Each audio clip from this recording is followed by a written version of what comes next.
también. Perfecto. Entonces vamos a compartir la presentación del día de hoy.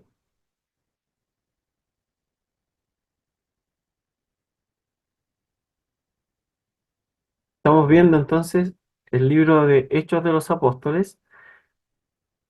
Estamos en la clase número 2.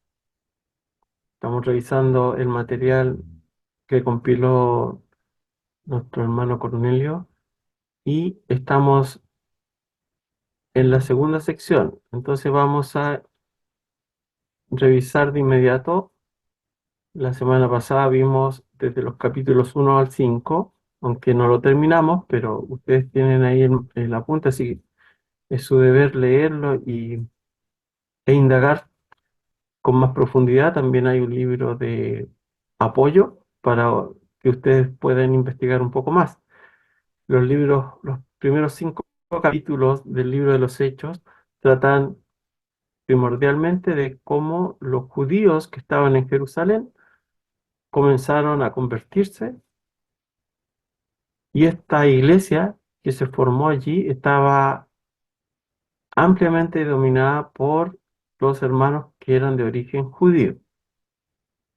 Esta semana vamos a revisar desde el capítulo 6, no vamos a llegar al 12, así que vamos a estar allí entre el 6, entre la segunda y la tercera etapa. Pero esta etapa tiene que ver con la etapa de los judíos helenistas o griegos e incluyen la diseminación del evangelio entre los samaritanos y los gentiles temerosos de Dios. Vamos a alcanzar a revisar algo de la conversión del apóstol Pablo y algo también de cómo el evangelio se comenzó a entregar o a enseñar entre los samaritanos. Así que eso es lo que vamos a revisar en el día de hoy. Estamos en el capítulo 6, los primeros 7 versículos. Hay que decir que los judíos estaban divididos en dos grupos generales. Primero estaban los que conservaban, o los tradicionalistas, que conservaban la tradición de los padres y se negaban a asociarse con los extranjeros. Esto es importante para el desarrollo que hace Lucas en el libro de los Hechos. El autor de este comentario entiende cómo estos grupos van a ser esenciales para todo lo que tiene que ver, para todos los hechos que destaca Lucas de los primeros tiempos de la iglesia primitiva. Entonces tenemos por un lado los hebreos, hebreos de hebreos, ellos hablaban hebreo, hablaban arameo en realidad, pero leían el hebreo de los rollos en las sinagogas. Y por otro lado tenemos los grecos judíos o helenistas, que ellos eran tolerantes hacia los gentiles y aceptaban algunas de sus costumbres. Esta palabra helenista no quiere decir que venga de alguien que adoraba a Helena. Es una palabra griega y el origen del concepto quiere decir helenismos, que significa el uso de la lengua griega, la imitación de lo griego o carácter griego. Esto comenzó en el tiempo de Alejandro Magno, cuando él conquistó gran parte del Mediterráneo y llegó,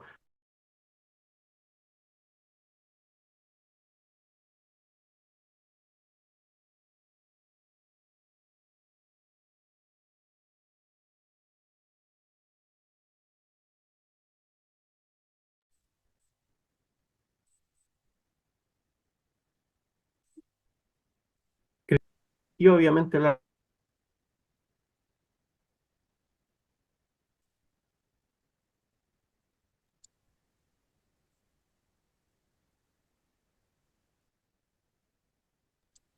¿Estará perdiendo conectividad el hermano? Sí, parece que se fue, ¿o no? Se Sí, pegó. se pegó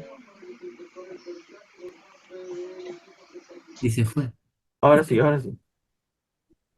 ¿Se ve ahora? No, No, no se ve.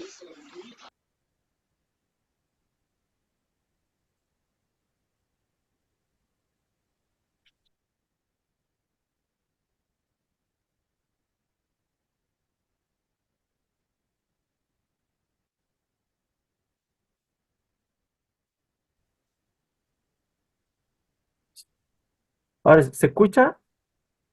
Sí, ¿Sí? sí. Ya, no sé, voy a apagar la cámara porque hay algunos problemas de conectividad por acá. Vamos a compartir nuevamente la presentación.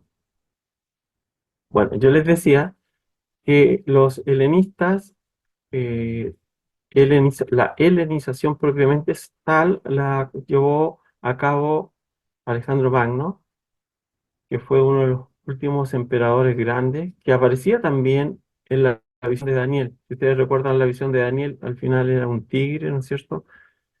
Y ese representaba al imperio de Alejandro Magno, y él intentó llevar toda su cultura a las naciones donde conquistaba.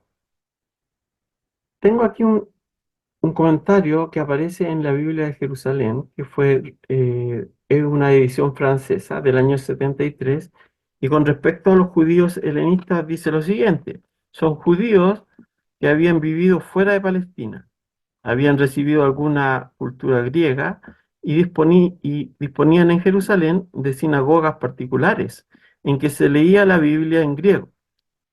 Los hebreos eran los judíos autóctonos. Hablaban el arameo, pero leían la Biblia en hebreo en sus sinagogas. Esta división se transfirió al interior de la iglesia primitiva. La iniciativa de las misiones partirá del grupo helenista. Entonces es importante destacar cómo estos grupos aparecieron en la historia de la iglesia y lo que ellos creían. Existían muchas sinagogas, creo que alrededor de 3000, y entre ellas teníamos a estos dos grupos. Por un lado, los helenistas, que eran judíos que hablaban griego, venían de afuera, y los judíos autóctonos o tradicionalistas. Los apóstoles se identificaban con estos judíos de las tradiciones, eran más conservadores, pero no tan cerrados como los fariseos, porque los fariseos sí eran súper cerrados. Por eso nosotros vamos a ver en la historia y en la medida que avancemos en los hechos, cómo Pedro, que era uno de los apóstoles, en algunos momentos fue reprendido por Pablo. Esto lo vemos en Gálatas, cuando estaba judaizando en un momento. Entonces, lo entendemos a partir de esta formación de estos grupos en el inicio de la historia de la iglesia. Bueno, en los primeros 7 versículos nosotros vemos que existe un problema porque los apóstoles, aparte de todo el trabajo que tenían, que principalmente tenía que ver con la enseñanza y la entrega del Evangelio, la predicación de la palabra, la oración, se destaca mucho que pasaban mucho tiempo orando, pero también se preocupaban de tareas más domésticas, como era la distribución de alimentos en ese tiempo. Y en la medida que fue creciendo la cantidad de hermanos, también su responsabilidad en este sentido se les fue yendo de las manos, porque dejaban de lado de alguna forma a las viudas griegas, de los judíos griegos.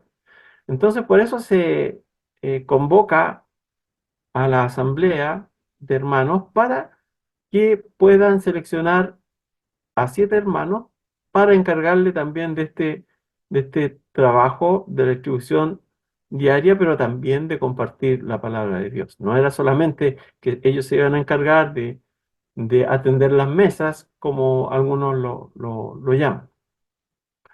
Y al principio, y en muchos círculos cristianos, se identifica a estos 7 elegidos como los diáconos, pero su labor era mucho más que ello.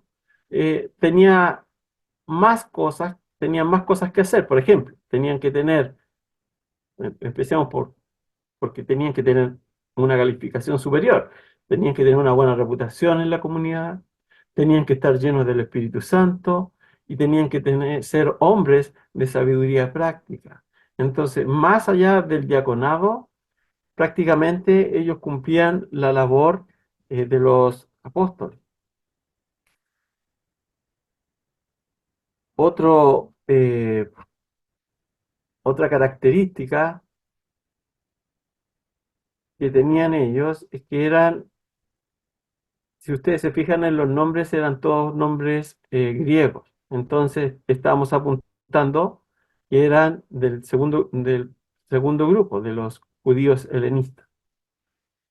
Entonces, estos hombres, como les decía, no solamente tenían el propósito de preocuparse de la distribución de los alimentos, sino también de realizar otras actividades que la iglesia le requería de ellos.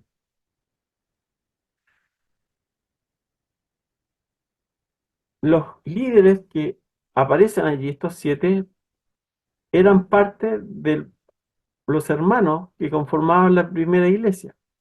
Entonces ellos fueron los que aparecieron como candidatos. No fue que los apóstoles utilizaran la dedocracia y designaran a los que ellos pensaban que estaban bien, sino salieron de entre el pueblo, de la iglesia.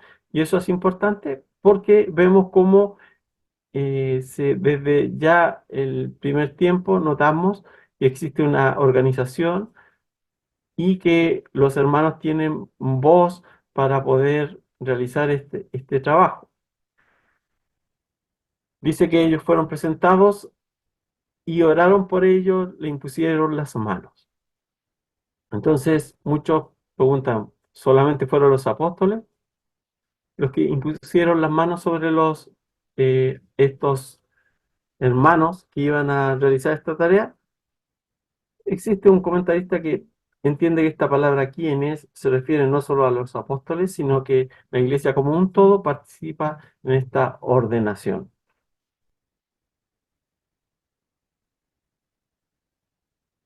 Los 7 tenían nombres griegos, eso ya lo habíamos dicho, ¿no? Entonces eran del grupo de los helenistas. Ellos ahora tenían que cuidar de las viudas para que se distribuyera equitativamente los alimentos, pero tenían otras actividades que realizar. Y por eso vemos que en la historia de la iglesia estos nombres de Esteban y Felipe aparecen vinculados con otros actos, con otras situaciones. Por ejemplo, Esteban es el primer mártir, que ya lo vamos a revisar. Felipe se le conoce como evangelista. ¿Recuerdan el episodio con el etíope? Que también lo vamos a revisar. Ahora, Lucas introduce una frase más que dice que Esteban era un hombre lleno de fe y del Espíritu Santo, como para denotar que no era inferior en ninguna de las características de los apóstoles. Y también se nombra ahí a un tal Nicolás, que era un prosélito de Antioquía. Un prosélito es una persona que se convierte a la fe judía, aún no siendo judío. Eso es un prosélito. Entonces, con esta elección de estas 7 personas, el Evangelio ya sale del ámbito o de la ciudad de Jerusalén y se empieza a extender, en este caso a Samaria, y como decía Hechos capítulo 1:8, hasta lo último de la tierra. Ahora, el versículo 7 del capítulo 6, ustedes lo pueden leer en sus Biblias, la palabra de Dios iba creciendo, dice, en Jerusalén se multiplicó considerablemente el número de los discípulos y multitud de sacerdotes iban aceptando la fe. Entonces, este parece un resumen que hace Lucas para mostrar cómo nació la iglesia, primero en Jerusalén. Entonces dice que muchos judíos recibieron a Jesucristo como el Mesías y Salvador, lo que quiere decir que no era tan complejo aceptar esta realidad. Incluso habían sacerdotes que participaban de la fe. Obviamente había oposición porque de alguna forma la religión judía estaba siendo de alguna forma atacada, no atacada, pero sí se estaba viendo mermada porque estaba creciendo este grupo de evangélicos. Pero aun cuando entre ellos y las fuerzas de Satanás intentaban impedir que la iglesia creciera, no lo pudieron conseguir. Entonces, lo importante aquí es que estos 6 capítulos de Hechos nos muestran que había un problema de fondo que impedía de alguna forma que los judíos tradicionalistas lleguen al cristianismo. Y no era precisamente el problema de entender que Jesús era el ungido, el Mesías, porque ahí dice que hubo un crecimiento grande de la iglesia durante estos primeros años, y incluso se nombran sacerdotes, miembros del Sanedrín. El obstáculo que tenía para los judíos tradicionalistas, en el fondo, era que los gentiles ahora formaran parte de la iglesia. Ese era el problema de fondo. No lo dije antes, pero una de las cosas que adoptaron también los hebreos del helenismo fue la creación del Sanedrín, esta estructura. Bien, entonces el problema mayor era de alguna forma los celos de que los gentiles ahora también formaran parte de la iglesia.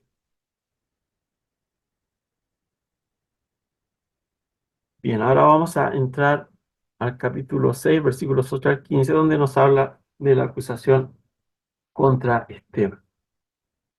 Bueno, aquí se nos habla de la consagración, una de las características espirituales más importantes de Esteban, y se repite esto, que era un hombre lleno de gracia y poder. Y en el fondo es una bisagra, porque introduce una nueva era en la historia del cristianismo. Recuerden, el versículo 7 es como concluye todo lo que tiene que ver con la iglesia en Jerusalén y ahora comienza una nueva etapa. Y Esteban comienza, ¿no es cierto?, un debate y ahí se habla de los libertos, que era una sinagoga que venía fuera de Palestina y que se entiende que eran esclavos que habían sido libertados y que ahora formaban una sinagoga. Y comienza él a predicar el evangelio y ellos obviamente no lo aceptaban. Y en este tema ellos no podían igualar la sabiduría que mostraba Esteban con respecto al conocimiento de las profecías y del Antiguo Testamento. Y ahí tenemos una explicación de los libertos que dice que eran líderes de 5 sinagogas que se oponían a la predicación de Esteban. Esteban fue acusado falsamente de hablar contra el templo y la ley. Algo parecido a lo que dijeron de Jesucristo, que Jesucristo hablaba en contra del templo, que decía que lo iba a destruir, ¿no es cierto? Y que no era necesario cumplir la ley. Parecidas eran las acusaciones que tuvo Esteban.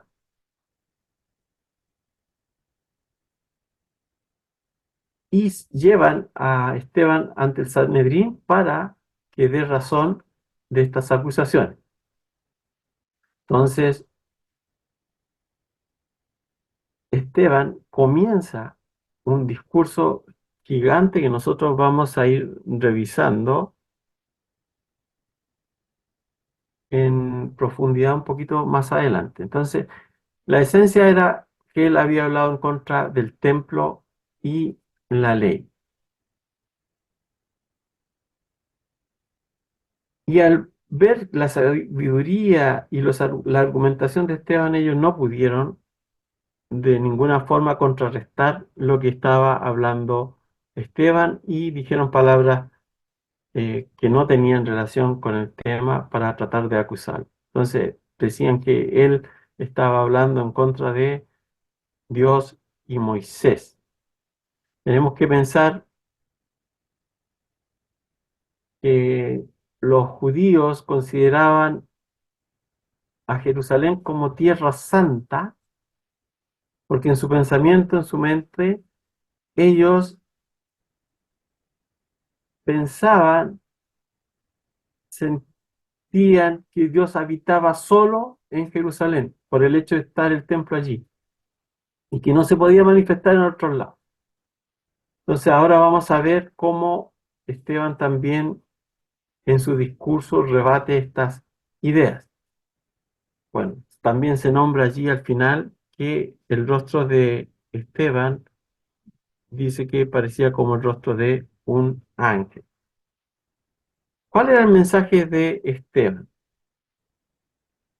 Lo más importante es que Dios no estaba limitado al templo, sino que Él se reveló en otros lugares fuera de Jerusalén a lo largo de la historia. Y ahí vemos varios ejemplos. Cita, por ejemplo, a Abraham, que estaba en Harán, y ahí se le apareció Dios.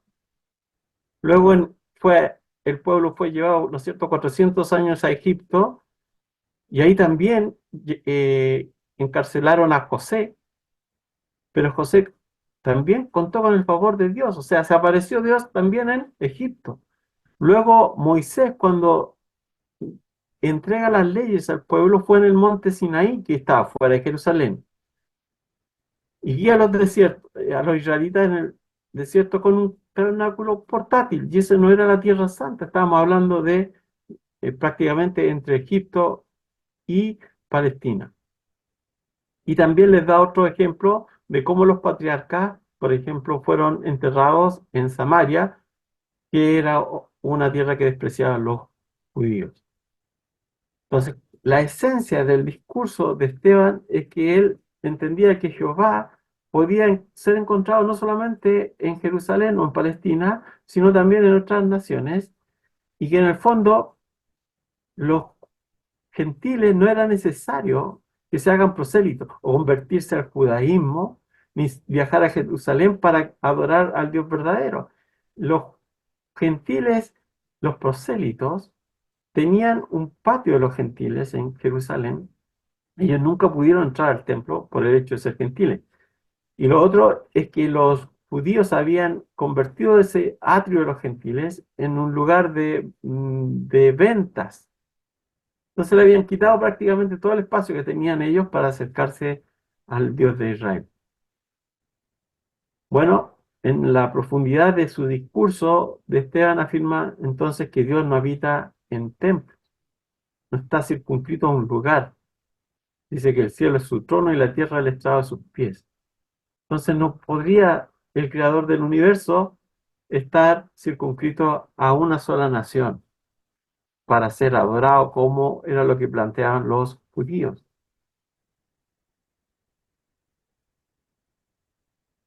Y esto nos lleva también a la actitud que tienen muchos religiosos devotos, que siempre ellos dicen que tienen la razón y conocen cuál es la voluntad de Dios y no escuchan a nadie más. Como que se enquistan, sus mentes no quieren escuchar razones y obviamente desde esa posición juzgan a quienes no piensan como ellos. Tenemos a este grupo de fariseos que en el fondo estaban convencidos de que ellos tenían la razón y por eso crucificaron a Jesucristo, y en este caso están persiguiendo a Esteban y se están transformando ahora en un instrumento del mal. Ellos pensaban que eran un instrumento de Dios para castigar a los oponentes. Esteban en su discurso también muestra cómo el orgullo y esta posición de superioridad moral que tenían los judíos y que en el fondo rechazaron en los tiempos antiguos a los profetas, también rechazaron a Jesucristo. Entonces ahí aparece el ejemplo de José cuando fue vendido por sus hermanos, que es tipo de Cristo, rechazado por sus hermanos. Jesucristo también fue rechazado por los fariseos, Dios lo rescata. Moisés también fue rechazado cuando comienza su ministerio. Ahí habla que cuando intentó separar a dos hombres, le dijeron: ¿quién te ha puesto a juez a ti en medio de nosotros? Y Moisés tuvo que huir al desierto. Pero a ese Moisés fue el que se le dio la misión de rescatar al pueblo. Entonces, Jesucristo también fue rechazado por los suyos, como dice en el Evangelio de Juan: a los suyos vino y los suyos no le recibieron. Entonces aquí vemos luego cómo Moisés, al recibir la ley, sabemos que él no nació en Jerusalén, nació en Egipto, fue criado por la hija de Faraón, recibe la ley en el monte de Sión. Y para más remate, para los judíos puristas, él se casa con una extranjera, que estaba prohibido por los rabinos. De esta manera, Esteban quería enseñarles, argumentar contra el Sanedrín, que su interpretación de la ley era un problema y que esta segregación o tratar de no juntarse con los gentiles también era un problema grave. Y finalmente, cuando él termina su discurso, él termina diciendo que ellos son duros de cerviz e incircuncisos de corazón y oídos. Entonces, al igual que los padres habían asesinado a los profetas, rechazado a los profetas, ahora también estaban rechazando al Mesías, y Esteban era considerado un profeta porque estaba hablando de la palabra de Dios, y al advertirle de sus errores también fue rechazado y corrió la misma suerte de nuestro Señor Jesucristo porque fue asesinado. Entonces, al decirle esta palabra, ¿no?, de que eran incircuncisos de corazón, ellos ya no quisieron escuchar más razones, y en un acto de ira, porque no esperaron ir a un lugar para juzgar, porque ellos tenían prohibido matar, pero apedrearon hasta la muerte a Esteban. Los romanos entonces no intervinieron porque finalmente los romanos no les interesaban tanto estas cuestiones.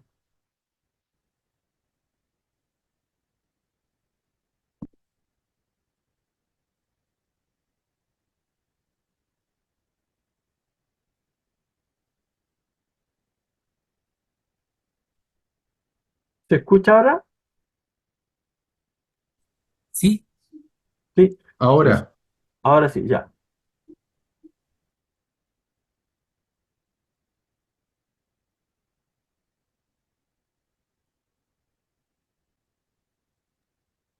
ahora no.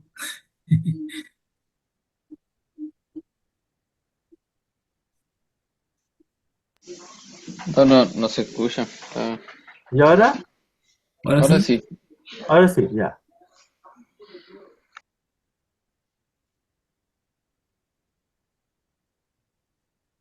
Perfecto, se escucha, ¿no? Sí, cambié Sí. de canal, ya.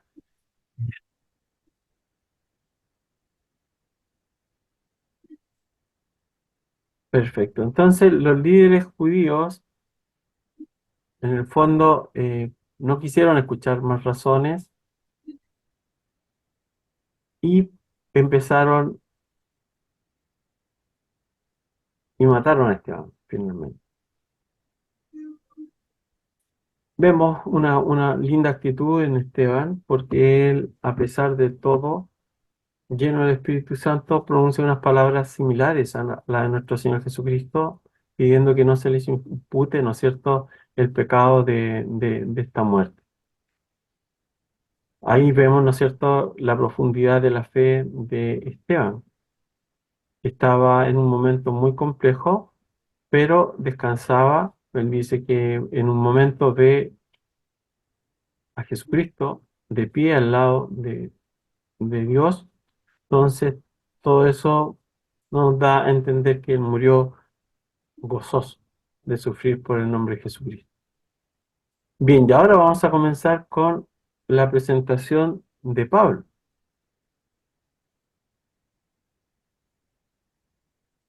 No los veo a ustedes, no sé si me ven.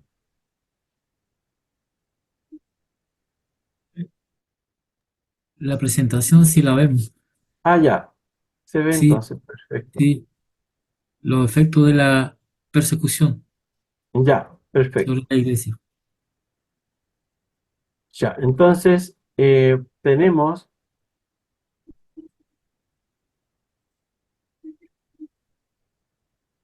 los efectos. Ah, no, la presentación de Pablo, perdón. Ahí Presentación quedamos. de Pablo. Ahí sí. Sí. Saulo, Saulo. Saulo viene, es el nombre hebreo que viene de Saúl, pero se conocía como Pablo porque se crió en Tarso, porque él nació, era un del grupo de los helenistas que habíamos hablado, de un judío helenista. Y tenía, bueno, obviamente un fuerte celo religioso y que nosotros vemos ahí al final que está liderando este grupo que apedreó a Esteban. Entonces vemos de alguna forma cómo las emociones ciegan a una persona con respecto a la verdad. Como dijimos, era un nativo de Tarso, de la provincia de Cilicia, estaba fuera de Palestina, era en su preparación, en su lugar de nacimiento, provenía de la tribu de Benjamín. Seguramente de ahí viene el nombre, porque Saúl fue el primer rey de Israel y era de Benjamín. Y tenía la ciudadanía romana. Y el hecho de haber nacido en esa ciudad también le da un plus porque él estaba acostumbrado, digamos, a todo el ambiente que promovía el helenismo con todo el progreso que implicaba eso, que habían caminos, que la ciudad estaba ordenada, etcétera. Pero su formación fue estrictamente judía. Y a pesar de que él era radical en el sentido de que persiguió a la iglesia, este mismo celo luego se fue canalizado para ser el apóstol de los gentiles. Entonces, una vez que muere Esteban, que es apedreado, se comienza a perseguir a la iglesia, lo que provoca que los miembros se dispersen, se vayan de Jerusalén, pero esto en vez de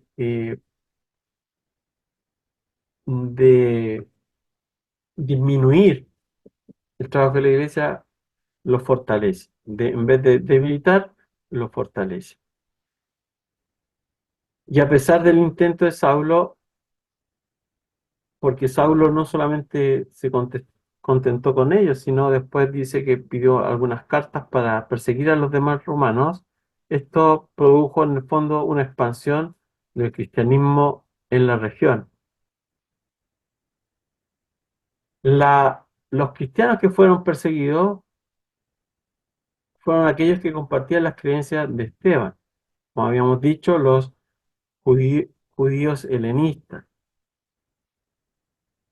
Los fariseos no estaban ofendidos, digamos, por lo que se predicaba con respecto a que Jesús era el ungido, ni tampoco con lo que él había resucitado, sino estaban ofendidos gravemente porque estaban criticando la interpretación que ellos hacían de forma legalista a la ley y que principalmente apuntaba a separar a judíos y gentiles. Ellos de ninguna forma querían juntarse con los gentiles. Y aunque Jesucristo les advirtió a los apóstoles en uno de sus discursos que ellos tenían que cuidarse de la levadura de los fariseos, que en el fondo se refería a la doctrina de los fariseos, también los discípulos, algunos apóstoles, tuvieron este problema en su corazón para discernir en que lo que era la justicia legal, por un lado, lo que dice la ley, y por otro lado, la pureza de corazón. Pero a pesar de que la iglesia fue perseguida en este tiempo, vemos cómo algunos discípulos, Felipe, continuó predicando con el poder del Espíritu Santo y fueron recibidos en lugares que los judíos de alguna forma odiaban, como Samaria, y donde dice que él no solamente predicó, sino que también se realizaron milagros que de alguna forma impactaron a la comunidad que comenzó a creer en el Evangelio. Y dentro de ellos, ahí tenemos un intento de pervertir el poder de Dios. En el capítulo 8, del 9 al 13, se nos habla ahí de un Simón, que era conocido como el mago, que tenía artes mágicas, según alguna gente, tenía supuestos poderes, y con eso se ganaba la vida. Tenía una buena vida por estos engaños. Y cuando Felipe predica el Evangelio en Samaria, dice que él creyó, pero a la postre vamos a ver que realmente él no estaba verdaderamente convertido, creyó de la boca hacia afuera. Cuando los apóstoles en Jerusalén, porque los apóstoles se quedaron en Jerusalén, mientras los demás eran perseguidos, ellos siguieron en Jerusalén, no se los persiguió, como habíamos dicho, ellos formaban parte de los judíos tradicionalistas. Y los fariseos, la bronca o la ira la tenían con los judíos helenistas, porque ellos consideraban que era propio incluir también a los gentiles en esta nueva iglesia. Entonces, cuando en Jerusalén se enteran de que en Samaria, un lugar que ellos odiaban, habían creído al Evangelio, envían una comisión, en este caso a Pedro y a Juan, para investigar. Entonces ellos reciben y ven con mucho agrado que habían creyentes en Jesucristo, pero que todavía no habían recibido el poder del Espíritu Santo, y hacen una oración para que ellos también reciban la plenitud del Espíritu. Así, algo muy parecido a lo que ocurrió en Pentecostés, pero aquí podríamos decir que es el Pentecostés, en este caso, de los samaritanos. Entonces, esta imposición de manos de los apóstoles, este único evento, también estuvo conectado con la recepción del Santo Espíritu. Simón, que era un engañador, al ver esto, le pidió a los apóstoles que también le dieran ese poder. Y para ello le ofreció dinero, para que le dijeran cómo hacerlo. En el fondo, que le entregaran, le dieran ese truco, según él. Y bueno, ahí nos damos cuenta que realmente no era un creyente verdadero. Y Pedro lo confronta y le dice que ha caído en un terrible pecado. Esto que hizo Simón se conoce después como simonía, que lo vamos a ver en los tiempos de la Iglesia Católica, en la época medieval, en donde se compraban. A eso se refiere con la simonía. Desde este tiempo comenzó a utilizarse este término. Bien, ahora vamos a revisar la conversión del etíope en los versículos 25 al 40. Entonces tenemos la iglesia en Jerusalén, también tenemos los samaritanos. Una cosa más que decir de los samaritanos es que eran una mezcla entre judíos y otras gentes que no eran judías, que volvieron luego del exilio a Babilonia. En realidad, los samaritanos formaban parte del reino del norte, que fue el primero que fue exiliado por el imperio asirio, y no se conoce concretamente si en Samaria llegaron muchos judíos, prácticamente no eran judíos. Pero ya vemos que ahí se extiende el evangelio. Y ahora vamos a ver cómo el evangelio también empieza a ganar terreno por medio del evangelista Felipe, que se encuentra con un eunuco etíope, que era temeroso de Dios. Era un prosélito también porque había ido a Jerusalén. Estaba leyendo Isaías 53 y Felipe se le acerca porque ahí aparece la descripción del Mesías sufriente. Ustedes conocen Isaías 53. varón de dolores, experimentado en quebranto. Entonces Felipe, el eunuco le pregunta a Felipe de quién está hablando eso, porque él tenía la interpretación que los judíos daban, que Isaías se está refiriendo a sí mismo y no al Mesías. Pero Felipe entonces le enseña que ese pasaje se refiere a Jesucristo. Luego el eunuco le expresa este deseo a Felipe de ser bautizado y es bautizado. Y este episodio, este hecho nos muestra cómo el Evangelio comienza también a ser aceptado ahora también por los gentiles, que ahora forman parte también de la comunidad cristiana. Ahora vamos a ver la preparación para la expansión entre los gentiles. Ya vimos al primer gentil, pero ahora vamos a ver cómo esto se expande. Y esto comienza en el capítulo 9, 1 hasta el 11, 18. No vamos a alcanzar a ver todo eso, pero vamos a comenzar con la vida del apóstol Pablo. Pero ahí vemos que los samaritanos eran esta mezcla entre judíos y gentiles, y muchos se convirtieron, no solamente eh, uno, sino muchas personas. Y fue enviado Pedro y Juan para investigar este nuevo desarrollo. Y eso demuestra en forma fehaciente que no se puede negar entonces ahora que Dios estaba incorporando también a los samaritanos porque ellos reciben el don del Espíritu Santo, y dice que Felipe realizó milagros entre ellos. Recordemos que Felipe no era uno de los apóstoles, pero esto es el inicio de la iglesia en Samaria, por lo tanto eran necesarios estos acontecimientos. Y eso evidencia que también era parte del plan de Dios. Ahora, en la conversión de Saulo, vemos que era una de las personas que más se oponían a que los gentiles fueran incluidos en la iglesia. Él era un fariseo de fariseos, pero ahora vemos que él se transforma en el heraldo por el cual los gentiles van a ser incorporados a la iglesia. Así como Esteban fue una bisagra para hablar de la incorporación de los samaritanos, aquí Pablo también es una bisagra para mostrarnos cómo los gentiles comienzan ahora a incorporarse por medio de su predicación.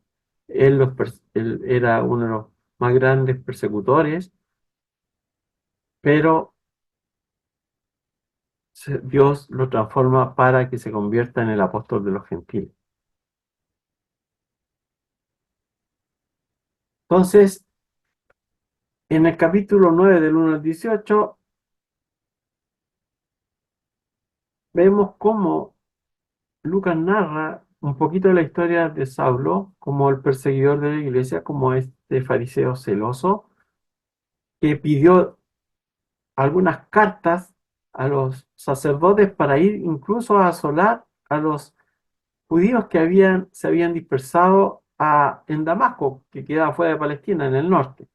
Entonces él, en su celo, en su ira, quería perseguirlos hasta allá. Pero ahí vemos en este camino a Damasco cómo él experimenta, digamos, este encuentro sobrenatural. Dice que una luz brillante, dice, era mediodía, pero era más brillante que el sol, y escucha la voz de Jesús. Entonces eso nos muestra, y es un símbolo, primero, cuando cae, no se dice que iba en un caballo o en un mulo. Hay gente que dice que no se cayó del caballo, dice que se cae a tierra, no sabemos en qué iba, pero vemos que también toda la arrogancia en cuanto a la intelectualidad y al conocimiento que tenía como fariseo se fue al suelo. Y luego de estar ciego 3 días, luego de reflexionar, Saulo fue sanado por otro discípulo llamado Ananías, a quien Dios, por medio de una visión, le revela que vaya a darle la sanidad y también a imponer las manos sobre Saulo para que reciba el Espíritu Santo. Entonces dice que en este acto él fue bautizado y de inmediato comienza a proclamar a Jesús como el Hijo de Dios, comenzando ahí en Damasco. Obviamente esta experiencia marcó un cambio radical en la vida del apóstol. En el capítulo 9, desde el 19 al 30, nosotros podemos ver el comienzo del discipulado de Pablo. Dice que luego que Pablo se convierte, permanece algún tiempo en Damasco por algunos días, inmediatamente comienza a predicar que Jesucristo es el Mesías. Obviamente, los judíos se asombraron, los que no creían, de su cambio de doctrina y la forma de vida, porque él era como el campeón de las persecuciones hacia los cristianos. Pero ahora estaba proclamando que Jesucristo era el Mesías a los judíos para que acepten a Jesús como el Salvador. También se nos enseña que estuvo 3 años en el desierto, en Arabia, y se entiende que en ese tiempo estuvo estudiando el Antiguo Testamento y cómo se relacionaba y cómo esa interpretación equivocada que tenía con respecto al Mesías, ahora él la podía relacionar con el conocimiento de Jesucristo. Y por eso vemos a esta mente privilegiada como la que tenía el apóstol Pablo, escribiendo todos esos tratados prácticamente teológicos que son sus cartas. Cuando regresa a Damasco, los judíos que no creían en Jesucristo y como veían que él también estaba enseñando que había que incorporar a los gentiles a la iglesia, no querían hablar con él. Y aquí vemos a un hombre maduro en la fe, Bernabé, que no es un apóstol, es un discípulo, pero él se encarga de llevarlo a los apóstoles y les explica cómo Pablo fue convertido. Se nos dice que estando en Jerusalén, Pablo también encontró oposición en estos judíos helenistas, seguramente porque ellos vieron cómo Pablo en un principio los perseguía y había dejado algunas heridas abiertas entre aquellos judíos. Bien, y esto es lo que podemos nosotros hablar con respecto a esta parte del estudio, que es cuando el Evangelio comienza ya a predicarse a los samaritanos y a los gentiles. Nos queda el capítulo hasta el capítulo 11, que vamos a seguir viendo la semana que viene, si Dios quiere. Voy a dejar un tiempo, si es que alguien quiere hacer alguna pregunta que podamos responder o algún comentario antes ya de finalizar esta clase. Yo, Pastor ¿Sí? Andrés, eh, seguí su relato, la ficha y también seguía la Biblia, de Ujú, acuerdo a lo que te iba mencionando. Felipe le dio, pero hay una parte que se saltó, pero yo sé que es porque por el avance, pero hay un caso que entré cuando dice eh, eh, Felipe y el eunuco y lo bautizó, y cuando ujú, subió, estoy hablando del 8:39. ¿sí? Cuando subieron del agua, el Espíritu Santo lo arrebató a Felipe. Eso me impresiona. Y Ah, el eunuco no lo vio más y siguió gozoso su camino. Pero eso, el hombre dijo, ya estoy bautizado, gozoso. ¿Y qué es de Felipe? No tengo idea, pero se lo llevó el Señor. O sea, perdón, lo arrebató el claro, Espíritu. Por eso lo claro. encuentro impresionante. Eso. Que usted no lo mencionó, pero yo iba siguiendo el relato de la Biblia. Eso. Eso Eso más que fue nada. en Hecho mm, 39, 8:40, 39 o 40, claro. 39:40. Claro. Sí, dice 39:40, y saliendo del agua el Espíritu del Señor lo arrebató y no le dio más. Claro. Muchos hablan del ángel del Señor, que arrebata a Felipe hacia otro lugar. Pero claro, vemos en estos primeros etapas de la iglesia, en la primera etapa donde están haciendo, que ocurrieron y que era necesario todo esto. Recordemos que hablamos también en la primera lección y el trabajo que tenían ellos era gigante. ¿Sí? Estas 120 personas tenían que predicarle a todo el mundo. Entonces, era una proporción de 1 a 30.000. Entonces, claro, por eso era necesario, yo entiendo, también que ocurrieran estos milagros, como que Felipe fue, así como Elías, ¿se acuerdan? Fue llevado en un acto sobrenatural, en este caso también un milagro allí para enseñarnos cómo Felipe también era llevado a predicar al otro lado, y por eso se conoce como Felipe el Evangelista. Eso. Sí, ¿alguna otra pregunta o intervención?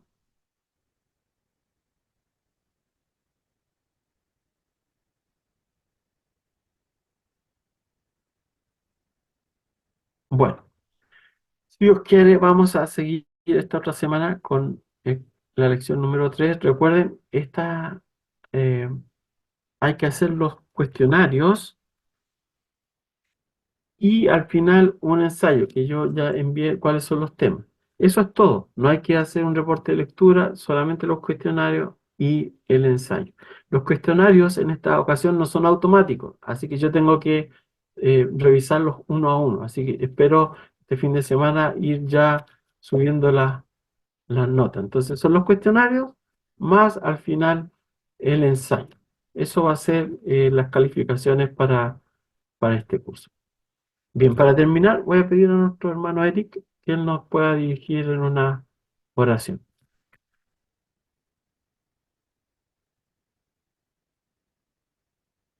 ¿No se escucha? Sí, ahora Gracias, sí. hermano Hernán. Padre, gracias por ser bueno con nosotros, gracias por darnos este tiempo para estudiar tu palabra.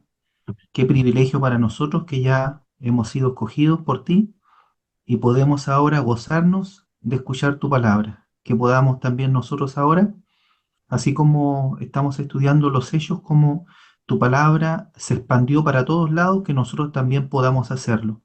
Padre, gracias por esta hora, por nuestro hermano que predica y también por nosotros, para que podamos terminar bien la tarea. Nos encomendamos a ti en el nombre del Señor Jesús. Amén.